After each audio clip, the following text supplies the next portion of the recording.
Habiskan ibadah ini. Pertolongan kepada kita dalam persekutuan bersyukur di keluarga Tumbol Mongilala datang dari Tuhan Allah pencipta langit dan bumi, yang kesetiaannya tetap untuk selama-lamanya dan pemeliharaannya tetap untuk selama-lamanya. Amin. Tunlah atas kita sekalian damai sejahtera dari Tuhan Allah di dalam Yesus Kristus.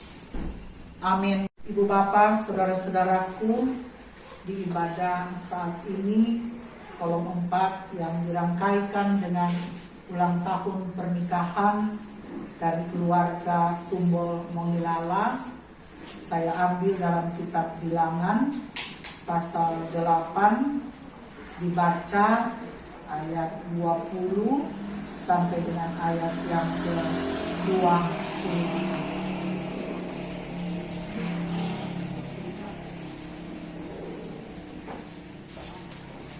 Bilangan 8 ayat 20 sampai dengan ayat 22.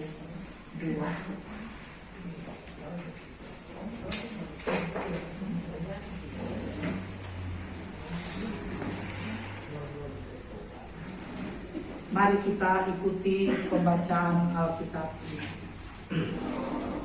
Lalu Musa, Harun, dan segenap umat Israel melakukan yang demikian kepada orang Lewi, tepat seperti yang diperintahkan Tuhan kepada Musa mengenai orang Lewi. Demikianlah dilakukan orang Israel kepada mereka. Orang Lewi itu menghapus dosa dari dirinya dan mencuci pakaian mereka. Kemudian Harun menunjukkan mereka sebagai persembahan unjukan di hadapan Tuhan dan mengadakan pendamaian bagi mereka sambil mentahirkan mereka. Sesudah itu masuklah orang Lewi untuk melakukan pekerjaan jabatan mereka di kemah pertemuan, di bawah pengawasan Harun dan anak-anaknya, seperti yang diperintahkan Tuhan kepada Musa mengenai orang Lewi. Demikianlah dilakukan kepada mereka. Ibu Bapa, saudara-saudara di dalam Tuhan, kita ada dalam sukacita bersama dengan keluarga Tumbol Mongilala, Bapak James Tumbol, Ibu Penatua Ibu Nita Tumbol Mongilala, beserta anak Riddle yang dikaruniakan Tuhan untuk kehidupan keluarga ini. Karena keluarga ini telah dipelihara, disertai, dan diberkati Tuhan dengan perjalanan hidup bernikah 30 tahun hari ini.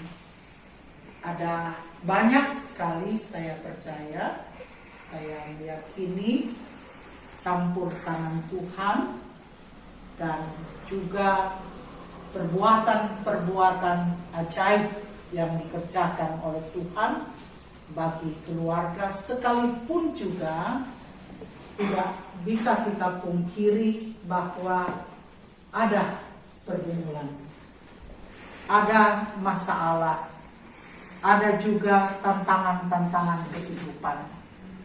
Tapi semua itu bisa terlewati karena memang keluarga boleh hidup di dalam Tuhan, hidup mengasihi Tuhan dan melihat setiap peristiwa kehidupan yang menyenangkan maupun yang tidak menyenangkan sebagai suatu tindakan Tuhan yang semuanya baik adanya. Nah, Ibu Bapak, 30 tahun hidup bernikah bukanlah hal yang mudah.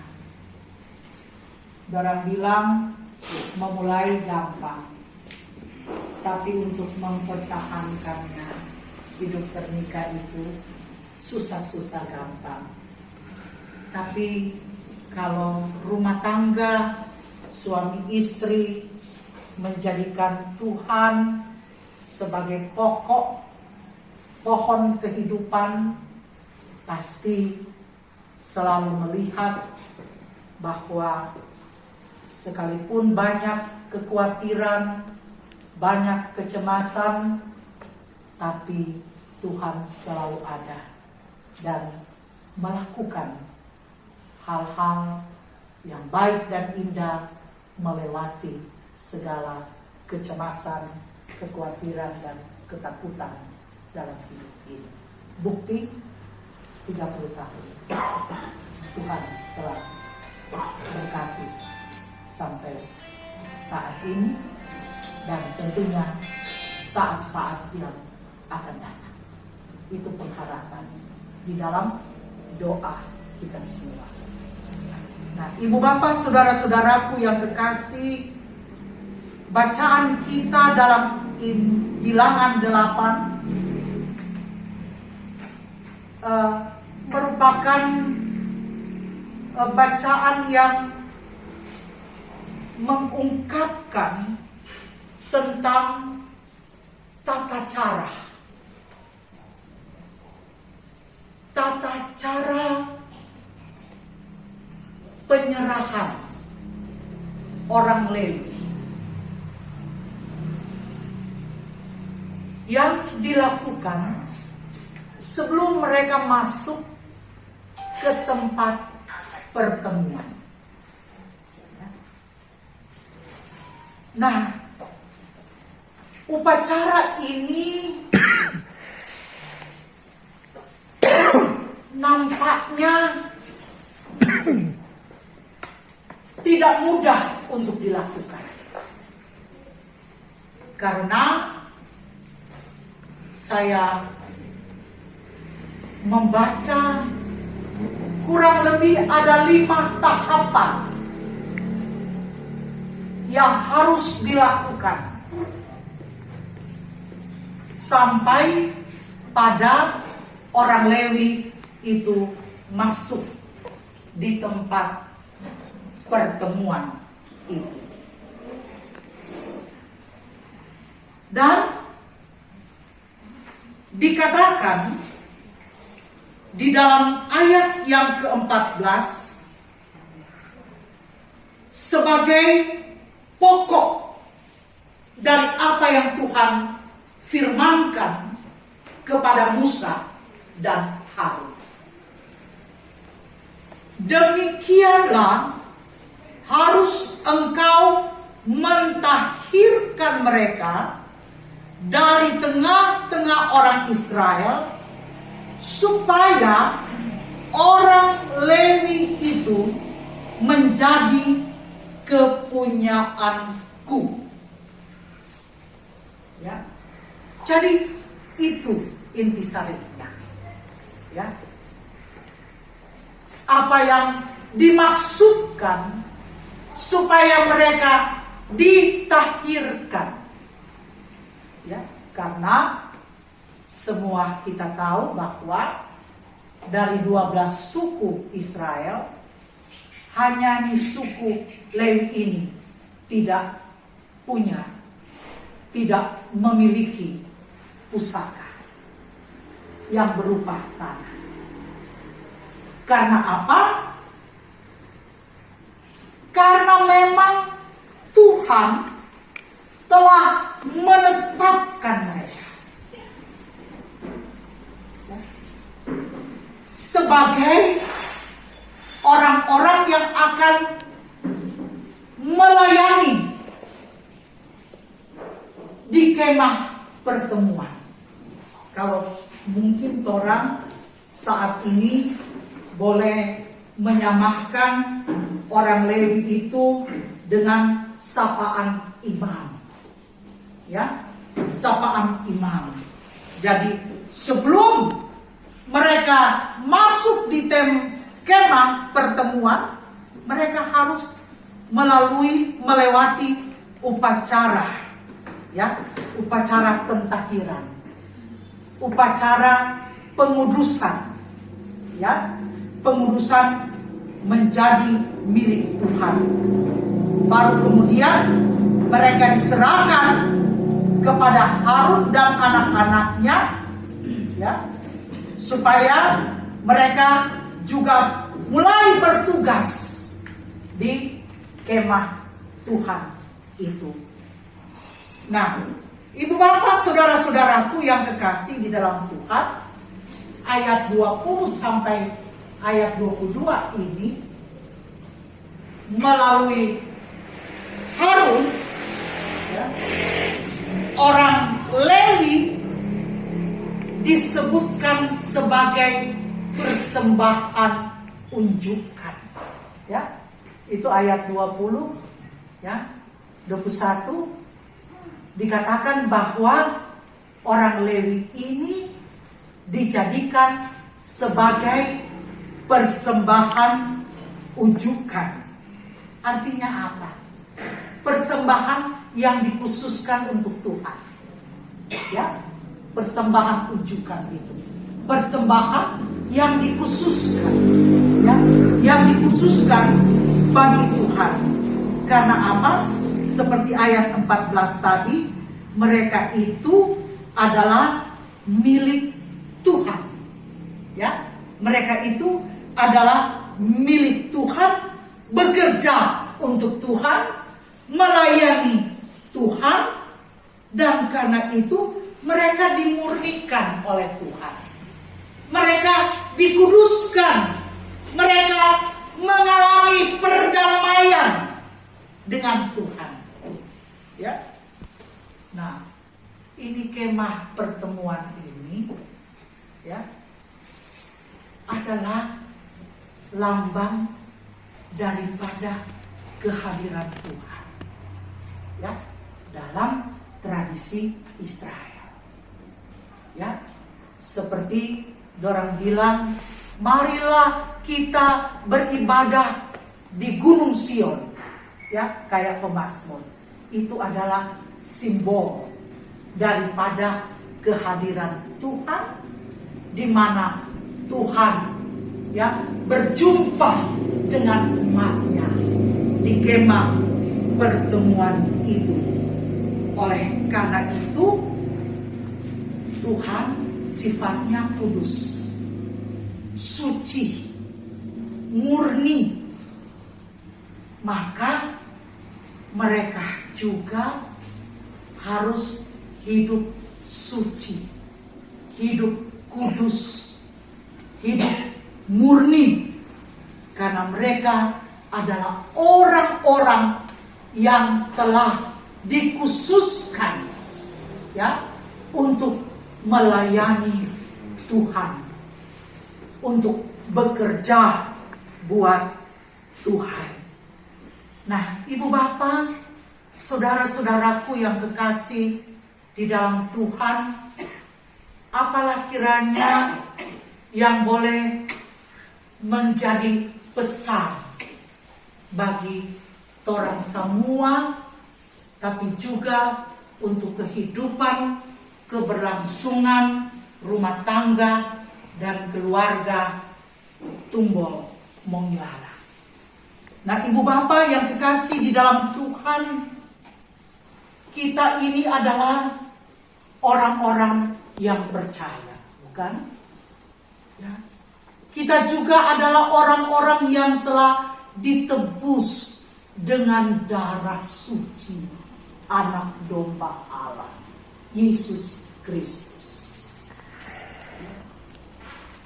Yang oleh karena darah anak domba Allah itu, maka kita orang semua sudah diperdamaikan dengan Dia, Bapa Sorgawi, sehingga kita semua menikmati kehidupan yang diselamatkan. Kita telah ditahirkan, kita telah dikuduskan oleh Tuhan. Karena itu gereja kita ya mengimani pengajaran kitab suci Alkitab. Sebagaimana yang dikatakan di dalam 1 Petrus 2 ayat 9 menjadi dasar kehidupan beriman kita, bahwa kita disebut sebagai imamat yang rajani. Ya, kita disebut di situ dalam 1 Petrus 2 ayat 9 seperti yang dikatakannya kepada kita, bahwa kamulah bangsa yang terpilih, imamat yang rajani, bangsa yang kudus, umat kepunyaan Allah sendiri, supaya kamu memberitakan perbuatan-perbuatan yang besar dari Dia yang telah memanggil kamu keluar dari kegelapan kepada terangnya yang ajaib. Jadi ibu bapak, saudara-saudaraku, bahwa kita di perjanjian Tuhan yang baru di dalam Yesus Kristus, kita ini juga sebagai imam, ya, sebagai imam. Ya, kalau dulu orang Lewi, ya, yang disapa dengan kata lain adalah imam, mereka punya perantara melalui Musa dan Harun, maka torang ini imamat yang rajani, orang-orang kepunyaan Tuhan di dalam Yesus Kristus. Perantara torang kepada Bapa adalah Yesus Kristus. Ya, Dialah anak Allah, Dialah domba kudus yang telah dipersembahkan untuk penebusan dosa-dosa kita.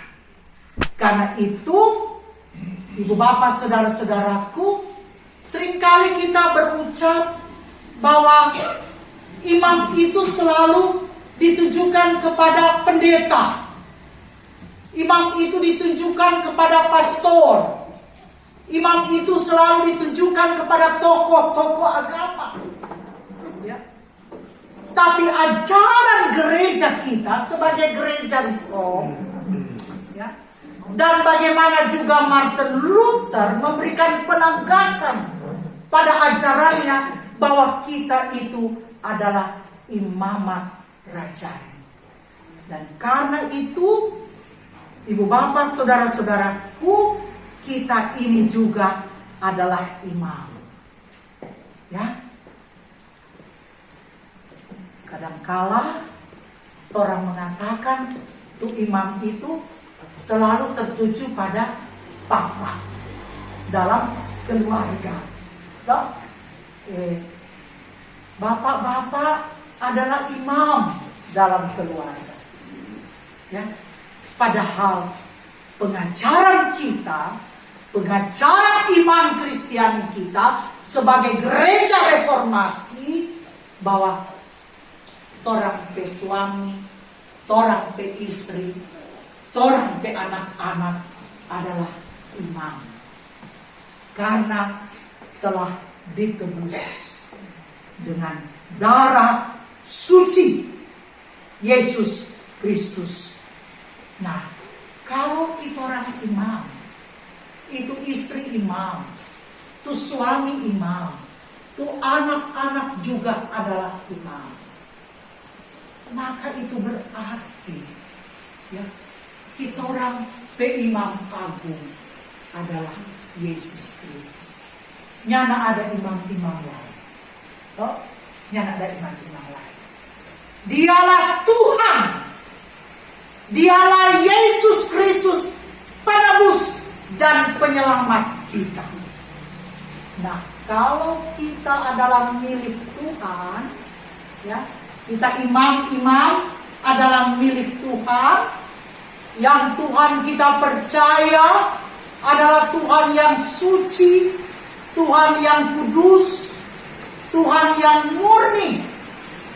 Maka sebagai imam kita harus berkarakter seperti yang diajarkan kepada kita melalui firman ini, bahwa sifat-sifat Allah itu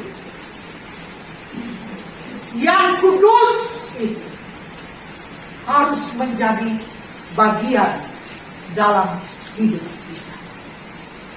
Kalau kita orang tahu status orang sebagai imam, kalau orang tahu orang identitas Kristiani bahwa orang itu adalah imam-imam, firman ini mau kasih ingat orang, Bapak, Ibu, Saudara-saudara, dan saya, jangan lupa itu panggilan Tuhan orang. Jangan lupa itu panggilan Tuhan orang, ya, bahwa melayani menurut kehendak, melayani menurut yang difirmankan oleh Tuhan. Saudara-saudaraku yang kekasih di dalam Tuhan, semua orang percaya adalah imam, milik kepunyaan dari Tuhan. Sebab setiap orang percaya punya hubungan dengan Tuhan Allah di dalam Yesus Kristus setiap waktu, setiap saat. Nah, oleh karena itu, kalau hari ini orang juga merayakan 30 tahun hidup bernikah daripada Bapak James dan Ibu Penatua Yunita, maka satu hal yang harus diingat bahwa semua anggota keluarga dalam keluarga Tumbul Mongilala adalah imam-imam Tuhan. Dan karena itu, maka sepanjang hidup bernikah, hiduplah kudus. Sebagaimana Allah di dalam Yesus Kristus yang telah meneguhkan 30 tahun yang silam dalam nikah yang kudus adalah Allah yang kudus. Dan karena itu, kekudusan hidup juga harus selalu dinampakkan, diwujudkan dalam kebersamaan, untuk saling menopang, untuk saling menguatkan, saling mendoakan, dan juga untuk tetap terus mengupayakan kehidupan ini ada di dalam kemurnian, sehingga dimanapun keluarga Tumbul Mongilala hidup berkarya melayani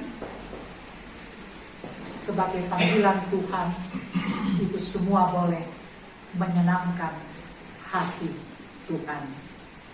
Maka kita pun semua, ibu bapak, saudara-saudaraku, firman ini mau kasih ingat, jangan lupa itu panggilan Tuhan. Bukan tuh gereja yang panggil, bukan tuh pendeta soang yang panggil, tapi Tuhanlah yang memanggil orang sebagai imam-imam untuk melayani, untuk berkarya baginya di kemah pertemuan, di rumah Allah. Dan karena itu jagalah kekudusan hidup, supaya torangnya nak jadi batu sandungan. Tapi sungguh-sungguh torang boleh senangkan hati Tuhan melalui kehidupan ini. Karena kalau demikian, ibu bapak, tidak ada alasan torang untuk tidak melayani, untuk tidak berkarya. Karena apa? Tuhan gua yang mau urus katorang. Tuhan mau urus katorang. Ya.